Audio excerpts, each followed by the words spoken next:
Thank you for watching my video. I'm going to talk about some language that reactionaries use on the internet. Memes. Memes are very powerful. In many ways, they're more powerful than physical reality. Symbols drive us. Like George Carlin says, I leave the symbols to the symbol-minded. And making clever memes can persuade people to do incredible things, in my opinion. We should all have a stake in how memes are made and how they're interpreted. We should all discuss them. At the same time, we should also be skeptical of them. Don't take them at face value. Reactionaries. I want to talk about reactionaries and language. Reactionaries are people on YouTube who basically want things to go back the way they were in the good old days, back before the civil rights movement crap. And they range from the pathetic, like War Corpse 666, who, well, you could just tell he's pathetic by looking at him, the good old armored skeptic in his kitty avatar. A guy who's so oblivious, who calls himself a skeptic and a critic of religion, but says that third-wave feminists are the only people who are perpetuating the concept that women are not equal to men.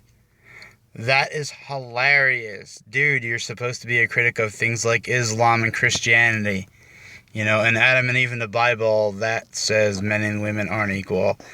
But I'm not a feminist. I do like some feminists, and I do agree with him on some things, but that's a long and complicated story.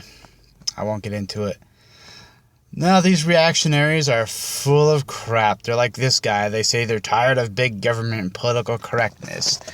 No, they're not tired of big government. They love big government. When Bush was in office, these were the same people saying, we need to support the president. We need to support our troops. We can't question the war in Iraq.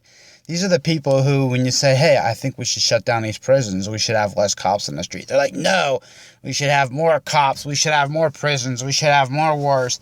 They worship the warfare state. They love the state when it's powerful and force. And if Trump gets in office, they'll tell us to support big government again. And people fall into this lie that the left loves big government and the right doesn't. Well, can you explain Rage Against the Machine then? Ever since the 90s, they've been talking about taking out the government and how corrupt the government is. How about Bruce Springsteen in the 80s? He talked about how, this song, Born in the USA, was a very left liberal song. It was a protest song against the Vietnam War, but Ronald Reagan tried to use it. And even in the 60s and the 70s, the left was not only protesting against big government, but writing songs about it. There's a long tradition of the left criticizing big government. And to say that the left doesn't criticize big government is ahistorical, ridiculous, and downright stupid and cheap. Government. This is the first piece of language I'm introducing. They don't hate big government. They love government. The government is the thing that causes wars, that locks people up, prisons, all that stuff. Everything nasty, the warfare state. To us, government is civil society and politicians that we elect in the democratic somewhat system, and it's very flawed, but it may be preferable to anarchy. It's up for debate. It's a very complicated thing, and government is a necessary evil, and it does some terrible things, but it also does some good things. And the politicians are supposed to be afraid and accountable to us. To them, government is this thing that's foreign and distant that they don't want anything to do with. Whereas with normal everyday people, government is something that we accept as a necessary evil and we think should be curtailed and controlled by the people. Like I just said, I hate the warfare. I think we should close down so many prisons and stop going to war and all this other stuff. And to make a long story short, I came up with this one when I found this generic edgelord called Aldous, what was his name? Aldous Valor. He's just the most generic edgelord, neckbeard logic guy I've ever seen on the internet. He's basically Davis Arini. And if you want to know what an edgelord is, it's someone who's intellectually dishonest, who doesn't have very good arguments, but they just try to be edgy to cover up for the fact that they are intellectually deficient and aren't very smart. This brings us to free speech. Frozen peach, free speech. Political correctness. Usually, most of the time when people are complaining about political correctness, it's to deflect criticism. It's when someone says, hey, you're being a jackass. Maybe you should tone it down. And say, how dare you? How dare you censor me, my freedom of speech? Well, what about my freedom of speech, too? What about freedom of speech is me being able to criticize you, dickhead. Which brings us to our last one, the last piece of language I want to introduce. Karl Marx with a C. Now, there are two Karl Marxes.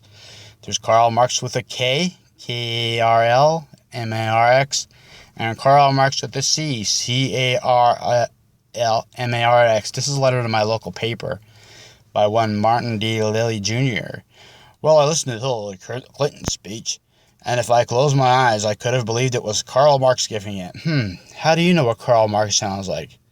He died way before the phonograph was even invented. No one knows what Karl Marx sounded like. Well, the people who lived around him did, but they're dead. You know, he lived in England for a while, and he did learn how to speak English, but he was from Germany, so he had a thick German accent. So, there's this make-believe Karl Marx, the boogeyman, who wrote about enslaving people and controlling them and things like that. And then there's the real Karl Marx who wrote that people were enslaved under capitalism, and then they needed to rise up and become free. Workers of the world unite. You have nothing to lose but your chains. And Karl Marx, there's a lot of problems with his theories and things like that. It's a 19th century philosophy, and it can be utopian, but it's not what these people think it is. So there we have it. 3 new terms that people have been using actually, that I want to talk about more. Karl Marx with a C, Guvurmint, and freeze peach, the frozen peach. And yeah, you know, it's Aldous Valor guy, you know, he was saying this about this Christy Winters lady, and there's other videos, like, it's complicated. There's this other girl named Woolly Bumblebee, and I was going to do a video on her, but, you know, I really don't have a problem with her. It's not my fight. She might have been wrong about some things, but I'm not going to get mean. I'm not going to, you know, try to refute what she did or anything like that. But this guy, I have a feeling he might attack me someday. So I'm really looking forward to it because he doesn't seem all that bright. And he is really a lot like Davis Aridi. But all these reactionaries, to wrap it up, and I just noticed this sat in the background over there. Obama. Skull, the plastic skull with the Obama thing there. Thank you for watching. Please subscribe, comment, and by all means, have a good day.